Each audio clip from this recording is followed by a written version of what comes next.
become third semester student. Today I discuss about previous class ದಲ್ಲಿ private sector, public sector and joint sector and then D multinational corporations MNCs ಅಂದರೆ ಬಹುರಾಷ್ಟ್ರೀಯ ನಿಗಮಗಳು ಅಥವಾ ಬಹುರಾಷ್ಟ್ರೀಯ ಕಂಪನಿಗಳು. ಬಹುರಾಷ್ಟ್ರೀಯ ನಿಗಮಗಳು ಗ್ರೇಟ್ ಬ್ರಿಟನ್ನಿನಲ್ಲಿ ಮರ್ಕ್ ಟೈಲಿಸ್ಟರ್ ಕಾಲದಲ್ಲಿ ಉಗಮವಾದವು. ಇಲ್ಲೇನಪ್ಪ ಅಂದ್ರೆ ಬ್ರಿಟನ್ದಲ್ಲಿ ಈ ಒಂದು MNC ಕಂಪ್ನಿಗಳು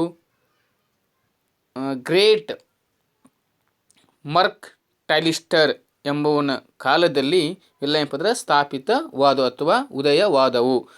ಆ ಕಾಲದಲ್ಲಿ the East India company, the royal African company, the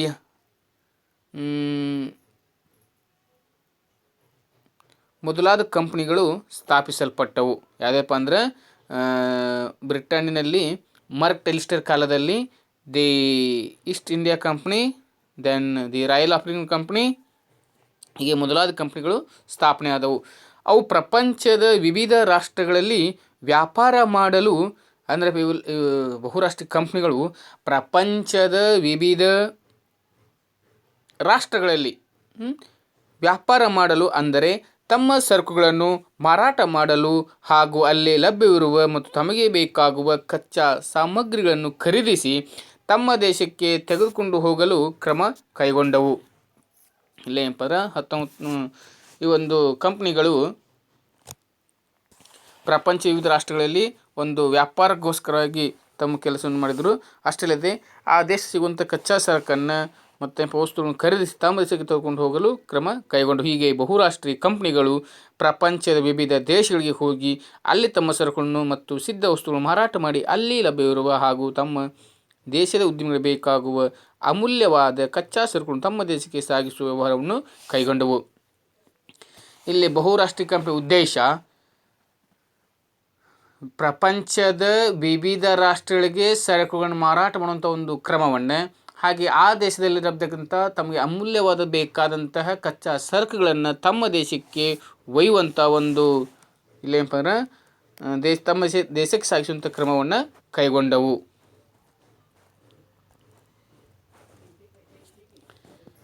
ಇನ್ನು ಬಹುರಾಷ್ಟ್ರೀಯ ನಿಗಮಗಳ ಬೆಳವಣಿಗೆಗೆ ಕಾರಣಗಳು. ಬಹುರಾಷ್ಟ್ರೀಯ ನಿಗಮಗಳ ಬೆಳವಣಿಗೆಗೆ ಕಾರಣಗಳು. ಇಲ್ಲಿ ಒಂದನೇದು ದೇಶದ ಮಾರುಕಟ್ಟೆಯ ಗಡಿಗಳನ್ನು ಮೀರಿ ವಿಸ್ತಾರವಾಗಿ ಅಂತಾರಾಷ್ಟ್ರೀಯ ಸ್ವರೂಪವನ್ನು ಹೊಂದಿರುವುದು. ಒಂದನೇದಿಲ್ಲಿ ದೇಶದ ಮಾರುಕಟ್ಟೆಯ ಗಡಿಗಳನ್ನು ಮೀರಿ ವಿಸ್ತಾರವಾಗಿ ಅಂತಾರಾಷ್ಟ್ರೀಯ ಸ್ವರೂಪವನ್ನು ಹೊಂದಿರುವುದು. ಅಂದರೆ ಬಹುರಾಷ್ಟ್ರೀಯ ಕಂಪ್ನಿಯ ಒಂದು ಬೆಳವಣಿಗೆ ಆಗಬೇಕಾದ್ರೆ ಅದು ಬೆಳವಣಿಗೆ ಮುಖ್ಯ ಕಾರಣ ದೇಶದ ಮಾರುಕಟ್ಟೆಯ ಎಲ್ಲ ಗಡಿಗಳನ್ನು ಮೀರಿ ವಿಸ್ತಾರವಾಗಿ ಅಂತಾರಾಷ್ಟ್ರೀಯ ಸ್ವರೂಪವನ್ನು ಪಡೆದುಕೊಳ್ಳುವುದು. ಇಲ್ಲಿ ಎರಡೇ ಒಂದು ಕಾರಣ, ಮಾರುಕಟ್ಟೆಯ ಬಗೆಗೆ ಅತ್ಯಾಧುನಿಕ ಮಾಹಿತಿಯು ಲಭ್ಯವಾಗುತ್ತಿರುವುದು. ಇಲ್ಲೇನಪ್ಪ ಅಂದ್ರೆ ಮಾರುಕಟ್ಟೆಯ ಖ್ಯಾತಿ, ಪರಿಣಾಮಕಾರಿ ವಿಶ್ವಾದ್ಯಂತ ವ್ಯಾಪಕ ಜಾಹೀರಾತು, ಮಾರಾಟ ಅಭಿವೃದ್ಧಿಯ ವ್ಯಾಪಕವಾದ ಮತ್ತು ಆಳವಾದ ಚಟುವಟಿಕೆಗಳು, ಸುವ್ಯವಸ್ಥಿತವಾದ ದಾಸ್ತಾನು ಮಳಿಗೆಗಳ ಅಭಿವೃದ್ಧಿ ಇವೇ ಮೊದಲಾದವುಗಳ ಮೂಲಕ ವಿಶ್ವದಾದ್ಯಂತ ಮಾರಾಟದ ವ್ಯವಸ್ಥೆಯು ಬೆಳೆದಿರುವುದು. ಅಂದರೆ ಈ ಮಾರುಕಟ್ಟೆ ಬಗ್ಗೆ ಏನಪ್ಪ ಅಂದರೆ ಅತ್ಯಾಧುನಿಕ ಒಂದು ತಂತ್ರಜ್ಞಾನ ಮಾಹಿತಿ ಇರಬಹುದು.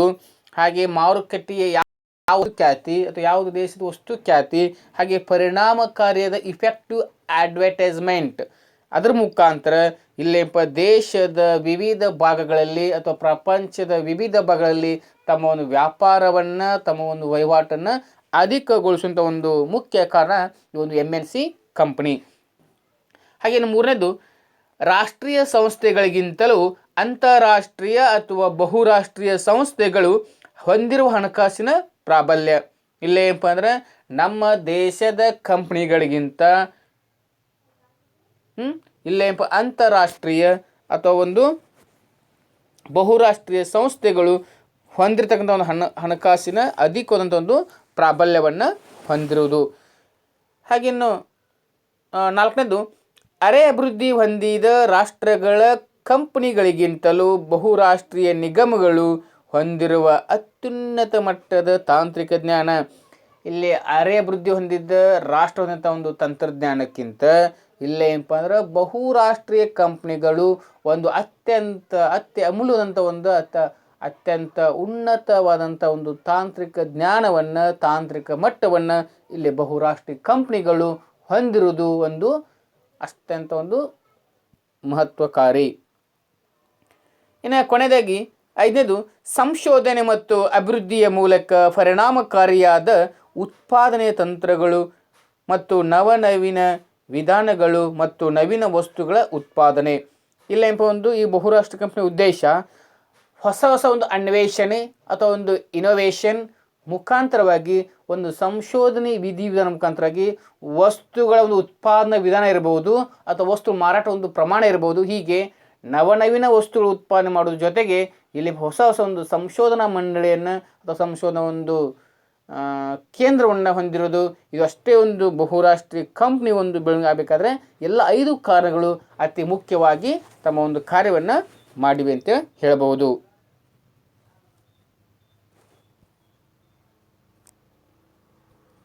ಇನ್ನು ಹಾಗೆ ಬಹುರಾಷ್ಟ್ರೀಯ ಕಂಪ್ನಿಗಳ ಪ್ರಯೋಜನಗಳು. ಹಾಗಾದರೆ ನಾವು ನೋಡ್ತೀವಿ ಈ ಒಂದು ಬಹುರಾಷ್ಟ್ರೀಯ ಕಂಪ್ನಿ ಆಗ್ತಕ್ಕಂಥ ಇಲ್ಲಿ ಒಂದು ಲಾಭಗಳು ಅಥವಾ ಒಂದು ಪ್ರಯೋಜನಗಳು. ಇಲ್ಲಿ ಒಳ್ಳೆಯದು ನೋಡ್ತೀವಿ, ಆರ್ಥಿಕ ಅಭಿವೃದ್ಧಿಯನ್ನು ಸಾಧಿಸಲು ಬೇಕಾದಷ್ಟು ಬಂಡವಾಳವು ನಮ್ಮ ದೇಶದಲ್ಲಿ ಲಭ್ಯವಿಲ್ಲ. ಆದುದರಿಂದ ಈ ಕೊರತೆಯನ್ನು ತುಂಬಬೇಕಾದರೆ ನಮಗಿಲ್ಲಿ FDI ಫಾರಿನ್ ಡೈರೆಕ್ಟ್ ಇನ್ವೆಸ್ಟ್ಮೆಂಟ್ ಅಥವಾ ವಿದೇಶಿ ಬಂಡವಾಳವು ಅತ್ಯಗತ್ಯವಾಗಿದೆ. ಇಲ್ಲೇನಪ್ಪ ಅಂದ್ರೆ ಒಂದು ಹಿಂದುದ ದೇಶ ತನ್ನ ಆರ್ಥಿಕ ಸುಭದ್ರೆಯನ್ನು ಕಾಪಾಡಿಕೊಳ್ಳಲು, ತನ್ನ ಆರ್ಥಿಕ ಪುನಶ್ಚೇತನ ಪಡೆದುಕೊಳ್ಳಲು ಅಥವಾ ಆರ್ಥಿಕ ಒಂದು ಅಭಿವೃದ್ಧಿಯನ್ನು ಸಾಧಿಸಬೇಕಾದ್ರೆ ಇಲ್ಲೇನಪ್ಪ ಅಂದ್ರೆ ಅದಕ್ಕೆ ಬೇಕಾದಷ್ಟು ಬಂಡವಾಳದ ಒಂದು ಪ್ರಮಾಣ ನಮ್ಮಲ್ಲಿ ಕಡಿಮೆ ಇರುವುದರ ಅನುಸಾರವಾಗಿ ಆ ಬಂಡವಾಳವನ್ನು ತುಂಬಿಸುಗೋಸ್ಕರವಾಗಿ ನಾವೇನಪ್ಪ ಅಂದ್ರೆ ಒಂದು ಈ ಕೊರತೆಯನ್ನು ನೀಗಿಸುಗೋಸ್ಕರವಾಗಿ ವಿದೇಶಿ ಒಂದು ಬಂಡವಾಳಕ್ಕೆ ಮೊರೆ ಹೋಗುವುದು ಅತಿ ಅವಶ್ಯಕವಾಗಿದೆ. ಇದನ್ನೇನಪ್ಪ ಅಂದ್ರೆ ಆ ಒಂದು MNC ಕಂಪ್ನಿಗಳು ಹಿಂದುಳಿದ ದೇಶಗಳಿಗೆ ಈ ಒಂದು ಬಂಡವಾಳ ಪ್ರಮಾಣವನ್ನು ನೀಡುವಂಥ ಒಂದು ಇದು ನಮ್ಮ ದೇಶಕ್ಕೆ ಆಗುವಂಥ ಒಂದು ಅನುಕೂಲತೆ ಅಂತೇಳಿ ಹೇಳ್ಬೋದು. ಇನ್ನು ಅದೇ ರೀತಿಯಾಗಿ ಎರಡನೇದು, ವಿದೇಶಿ ಬಂಡವಾಳದೊಂದಿಗೆ ಕೇವಲ ಬಂಡವಾಳ ಜೊತೆಗೆ ಏನಪ್ಪ ಅಂದ್ರೆ ಹಣವನ್ನು ನೀಡದೆ ಆ ಒಂದು MNC ಕಂಪ್ನಿಗಳು ವಿದೇಶಿ ತಾಂತ್ರಿಕ ಜ್ಞಾನ, ತಮ್ಮ ದೇಶದಲ್ಲಿರ್ತಕ್ಕಂಥ ಒಂದು ತಾಂತ್ರಿಕ ಜ್ಞಾನವನ್ನು, ಹಾಗೆ ವ್ಯವಹಾರ ಚಾತುರ್ಯವನ್ನು, ಅನುಭವ, ಅತ್ಯಾಧುನಿಕ ಯಂತ್ರಗಳು, ಅಗತ್ಯದ ಕಚ್ಚಾ ಸಾಮಗ್ರಿಗಳು ಲಭಿಸುತ್ತವೆ. ಇವೆಲ್ಲವೂ ತ್ವರಿತಗತಿಯ ಕೈಗಾರಿಕಾ ಅಭಿವೃದ್ಧಿಗೆ ಅಗತ್ಯವಾಗಿದೆ. MNC ಕಂಪ್ನಿಗಳು ನಮ್ಮ ದೇಶಕ್ಕೆ ಬರುವುದರಿಂದ ಆಗ್ತಕ್ಕಂಥ ಎರಡನೇ ಒಂದು ಪ್ರಾಫಿಟ್ ಅಥವಾ ಎರಡನೇ ಒಂದು ಲಾಭ ಅಥವಾ ಎರಡನೇ ಒಂದು ಪ್ರಯೋಜನ ಏನಂದ್ರೆ ಇಲ್ಲಿ ಬಹುರಾಷ್ಟ್ರೀಯ ಕಂಪ್ನಿಗಳು ಬಂಡವಾಳದ ಜೊತೆಗೆ ಬಂಡವಾಳವನ್ನು ತರದೆ ಬಂಡವಾಳ ಜೊತೆಗೆ ಒಂದು ಒಳ್ಳೆಯ ತಂತ್ರಜ್ಞಾನ ಮಟ್ಟವನ್ನು, ವ್ಯವಹಾರದ ಒಂದು ಚಾತುರ್ಯತೆಯನ್ನು, ಯಾವ ರೀತಿ ಒಂದು ಮಾಡ್ಕೊ ವ್ಯವಹಾರ ಅಂತ ಒಂದು ಅನುಭವವನ್ನು, ಅತ್ಯಾಧುನಿಕ ಹೊಸ ಒಂದು ಯಂತ್ರಗಳನ್ನು, ಜೊತೆಗೆ ಏನಂತಂದರೆ ತನಗೆ ಅಗತ್ಯ ಬಿದ್ದಂಥ ಒಂದು ಕಚ್ಚಾ ವಸ್ತುಗಳನ್ನ ಏನಂತಂದ್ರೆ ನಮಗೆ ಸಿಗುವುದರಿಂದಾಗಿ ಇಲ್ಲಿ ನಮ್ಮ ದೇಶದಲ್ಲಿ ಅತ್ಯಂತ ಕಡಿಮೆ ಅವಧಿಯಲ್ಲಿ ಒಂದು ಕೈಗಾರಿಕಾ ವಲಯ ಬೆಳೆಯುವುದಕ್ಕೆ ಈ ಒಂದು MNC ಕಂಪ್ನಿ ಕೂಡ ಅಷ್ಟೇ ಮಹತ್ವಕಾರಿಯಾಗಿದೆ. ಇನ್ನು ಹಾಗೆ ಮೂರನೇ ಒಂದು ಪ್ರಯೋಜನ ಏನಪ್ಪ ಅಂದ್ರೆ ಆಂತರಿಕ ಉಳಿತಾಯವು ಮಂದಗತಿಯಿಂದ ಸಂಗ್ರಹವಾಗುತ್ತಿರುವುದರಿಂದ ತೀವ್ರಗತಿಯ ಆರ್ಥಿಕ ಅಭಿವೃದ್ಧಿಗೆ ವಿದೇಶಿ ಬಂಡವಾಳವು ಅಗತ್ಯವಾಗಿದೆ. ಇಲ್ಲೇ ಏನಪ್ಪ ಅಂದ್ರೆ ಒಂದು ದೇಶದಲ್ಲಿ ಆಂತರಿಕ ಉಳಿತಾಯವು ಮಂದಗತಿಯಿಂದ ಅಂದರೆ ನಡಿಗೆಯಿಂದ ನಡೀತಂಥ ಒಂದು ಸಂಗ್ರಹ ಆಗುತ್ತಿರೋ ಒಂದು ಪರಿಸ್ಥಿತಿಯಲ್ಲಿ ಇಲ್ಲೇನಪ್ಪ ಅಂದರೆ ದೇಶದ ಅಭಿವೃದ್ಧಿಗಾಗಿ ಒಂದು ವಿದೇಶಿ ಬಂಡವಾಳದ ಅವಶ್ಯಕ ಅವಶ್ಯಕತೆ ಅತಿ ಮುಖ್ಯವಾಗಿದೆ. ಇನ್ನು 4ನೇ ಒಂದು ಪ್ರಯೋಜನ, ವಿದೇಶಿ ಬಂಡವಾಳದ ಆಗಮನದ ಮೂಲಕ ದೇಶದಲ್ಲಿ ನಮ್ಮ ದೇಶಕ್ಕೆ ವಿದೇಶಿ ಬಂಡವಾಳ ಬರುವುದರ ಜೊತೆಗೆ ಇನ್ನೂ ನಮ್ಮ ದೇಶಕ್ಕೆ ಕೆಲವೊಂದು ಚೇಂಜ್ ಆಕ್ಕವ. ರೈಲು ಮಾರ್ಗ ಇರಬಹುದು, ನೀರಾವರಿ ಸೌಕರ್ಯ ಇರಬಹುದು, ವಿದ್ಯುತ್ ಶಕ್ತಿ ಉತ್ಪಾದನೆ, ರಹದಾರಿ ನಿರ್ಮಾಣ ಮೊದಲಾದ ಅಭಿವೃದ್ಧಿಯ ಕಾರ್ಯಗಳನ್ನು ತ್ವರಿತಗತಿಯಲ್ಲಿ ಪೂರ್ತಿಗೊಳಿಸಲು ಸಾಧ್ಯವಾಗುತ್ತದೆ. ಇವುಗಳ ಒಂದು ನಿರ್ಮಾಣದಿಂದ ರಾಷ್ಟ್ರದ ಸಂಪತ್ತು ಅಧಿಕವಾಗ್ತದೆ ಮತ್ತು ಇದರಿಂದ ದೇಶದ ಆರ್ಥಿಕ ಪ್ರಗತಿಯು ವೇಗವಾಗಿ ಅಧಿಕವಾಗ್ತದೆ.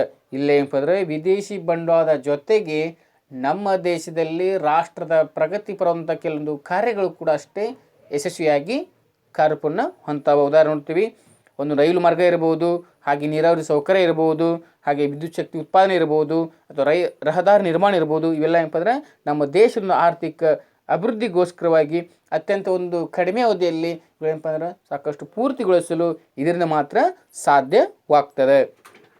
ಇನ್ನು 5ನೇ ಒಂದು ಪ್ರಯೋಜನ, ಹೊಸ ಕೈಗಾರಿಕೆಗಳನ್ನು ಸ್ಥಾಪಿಸುವ ಧೈರ್ಯ ಕೇವಲ ವಿದೇಶಿ ಬಂಡವಾಳದಾರರಾಗಿರುತ್ತದೆ. ಇಲ್ಲ ಏನಪ್ಪ ಅಂದ್ರೆ ಹೊಸ ಕಾರ್ಖಾನೆ ಸ್ಥಾಪಿಸುವಂಥ ಒಂದು ಧೈರ್ಯ, ಒಂದು ಸಾಹಸ ಕೇವಲ ಏನಪ್ಪ ಒಂದು ವಿದೇಶಿ ಬಂಡವಾಳದ ಅವ್ರದ್ದಾಗಿರುತ್ತದೆ. ಅವರು ಹೊಸ ಕೈಗಾರಿಕೆಗಳನ್ನು ಸ್ಥಾಪಿಸುವಲ್ಲಿ ಎದುರಾಗುವ ತೊಂದರೆಗಳನ್ನು ಯಶಸ್ವಿಯಾಗಿ ಪರಿಹರಿಸಲು ಸಮರ್ಥರಾಗಿರುತ್ತಾರೆ. ಇಲ್ಲೇಂದ್ರೆ ಹೊಸ ಕಾರ್ಖಾನೆಗಳನ್ನು, ಹೊಸ ಒಂದು ಉದ್ದಿಮೆಗಳನ್ನು ಸ್ಥಾಪಿಸುವಲ್ಲಿ ಏನಾದರೂ ಕೆಲವೊಂದು ಅಡ್ಡಿ ಆತಂಕಗಳು, ಏನಾದರೂ ಸಮಸ್ಯೆಗಳು, ಏನಾದರೂ ತೊಂದರೆಗಳು ಬಂದರೆ ಅವುಗಳನ್ನು ನೀಗಿಸುವಂಥ ಒಂದು ಶಕ್ತಿಯನ್ನು, ಅದನ್ನು ನೀಗಿಸುವಂಥ ಒಂದು ಜ್ಞಾನವನ್ನು ಇಲ್ಲೇನಪ್ಪ ಅಂದ್ರೆ ಈ MNC ಕಂಪ್ನಿದಾರರು ಹೊಂದಿರುತ್ತಾರೆ. ಹೀಗಾಗಿ ಯಾವುದೇ ಸಮಸ್ಯೆ ಬಂದರೆ ಆ ಸಮಸ್ಯೆಯನ್ನು ಸಾಕಷ್ಟು ಒಂದು ಪರಿಹಾರವನ್ನು ಕಾಣುವಂಥ ಒಂದು ಜ್ಞಾನ ಅವರಲ್ಲಿ ಕೇಂದ್ರೀಕೃತವಾಗಿರುತ್ತದೆ. ಇನ್ನು 6ನೇ ಒಂದು ಪ್ರಯೋಜನ, ವಿದೇಶಿ ಬಂಡವಾಳದ ಸಹಾಯದಿಂದ ದೇಶವು ಎದುರಿಸುತ್ತಿರುವ ವಿದೇಶಿ ವಿನಿಮಯದ ಕೊರತೆಯನ್ನು ಸುಲಭವಾಗಿ ಬಗೆಹರಿಸಬಹುದಾಗಿದೆ. ಇಲ್ಲೇನಪ್ಪ ಅಂದ್ರೆ ವಿದೇಶಿ ಬಂಡವಾಳದ ಆ ಒಂದು ಸಹಾಯದಿಂದ ಯಾವುದು ದೇಶ ಹಿಂದುಳಿತಿ ಅಥವಾ ಏನು ಸಮಸ್ಯೆ ಇರ್ತಲ್ಲ ಆ ಸಮಸ್ಯೆಯನ್ನು ಈ ಒಂದು ವಿದೇಶಿ ಬಂಡವಾಳದ ಮುಖಾಂತರ, ವಿದೇಶಿ ವಿನಿಮಯದ ಮುಖಾಂತರ ಅದನ್ನು ಸುಲಭವಾಗಿ ಬಗೆಹರಿಸಿಕೊಳ್ಳಬಹುದಾಗಿದೆ. ಇನ್ನು ಕೊನೆಯದಾಗಿ 7ನೇ ಒಂದು ಪ್ರಯೋಜನ, ವಿದೇಶಿ ಬಂಡವಾಳವು ಅನೇಕ ವಿಧವಾಗಿ ಪ್ರಯೋಜನವುಳ್ಳದ್ದಾಗಿದೆ. ಅದು ದೇಶೀಯ ಸಾಹಸೋದ್ಯಮಿಗಳಿಗೆ ಉದ್ದಿಮೆಗಳನ್ನು ಕೈಗೊಳ್ಳಲು ಉತ್ತೇಜನ ನೀಡುವುದು, ಕಾರ್ಮಿಕರ ವೇತನವನ್ನು ಅಧಿಕಪಡಿಸುವುದು, ಬಳಕೆ ವಸ್ತುಗಳ ಬೆಲೆಗಳನ್ನು ಇಳಿಸಿ ಬಳಕೆದಾರರಿಗೆ ಸಹಾಯ ಮಾಡುವುದು, ಹಾಗೆ ಸರ್ಕಾರಕ್ಕೆ ಅಧಿಕ ವರಮಾನ ಬರುವಂತೆ ಮಾಡುವುದು ಮತ್ತು ದೇಶದ ಔದ್ಯಮಿಕ ಮತ್ತು ಆರ್ಥಿಕ ಬೆಳವಣಿಗೆಗೆ ಸಹಾಯ ಮಾಡಿ ಅದರ ಒಂದು ಸರ್ವತೋಮುಖ ಅಭಿವೃದ್ಧಿ ಸಾಧಿಸುವುದು. ಓಕೆ, ವಿದೇಶಿ ಬಂಡವಾಳ ಏನಪ್ಪ ಅಂದರೆ ನಮ್ಮ ದೇಶಕ್ಕೆ ಬರುವುದಾಗಿ ಹಲವಾರು ಒಂದು ಪ್ರಯೋಜನ ಅದಾವೆ. ಒಂದನೇದಿಲ್ಲಿ ನಮ್ಮ ದೇಶೀಯ ಸಾಹಸೋದ್ಯಮಿಗಳಿಗೆ ಒಂದು ಎನ್ಕರೇಜ್ ನೀಡೋದು, ಅಥವಾ ಆ ಒಂದು ಉದ್ದಿಮೆಯನ್ನು ಪ್ರೇರಣೆ ನೀಡೋದು, ಅದರ ಒಂದು ಅಭಿವೃದ್ಧಿಪಡಿಸುವುದಕ್ಕೋಸ್ಕರವಾಗಿ. ಅಷ್ಟೇ ಅಲ್ಲ, ನಮ್ಮ ದೇಶದ ಕಾರ್ಮಿಕರ ವೇತನವನ್ನು ಜಾಸ್ತಿ ಮಾಡೋದು, ಹಾಗೆ ಏನಪ್ಪ ಅಂದರೆ ನಮ್ಮ ಬಳಕೆ ವಸ್ತುಗಳ ಬೆಲೆಗಳನ್ನು ಇಳಿಸುವುದು. ಇಷ್ಟೇ ಜೊತೆಗೆ ಇಲ್ಲೇನಪ್ಪ ಸರ್ಕಾರಕ್ಕೆ ಅಧಿಕ ವರಮಾನ ಬರುವಂಥ ಕೂಡ ಮಾಡೋದು, ಹಾಗೆ ದೇಶದ ಔದ್ಯಮಿಕ ಕ್ಷೇತ್ರದಲ್ಲಿ ಒಂದು ಪ್ರಗತಿಪರವಾದಂಥ ಒಂದು ನೀತಿಯನ್ನು ಇಲ್ಲೇನಪ್ಪ ಅಂದ್ರೆ ಯಶಸ್ವಿಯಾಗಿ ಸಾಕಷ್ಟು ಯೋಜನೆ ಕೈಗೊಳ್ಳಬಹುದು. Okay, thank you. ನೆಕ್ಸ್ಟ್ ಕ್ಲಾಸ್ನ ಏನಪ್ಪ ಅಂದ್ರೆ ನೆಕ್ಸ್ಟ್ ಕ್ಲಾಸ್ ಒಳಗೆ ಸ್ಮಾಲ್ ಇಂಡಸ್ಟ್ರೀಸ್, ಚಿಕ್ಕ ಪ್ರಮಾಣದ ಕೈಗಾರಿಕೆಗಳನ್ನ. Okay, thank you.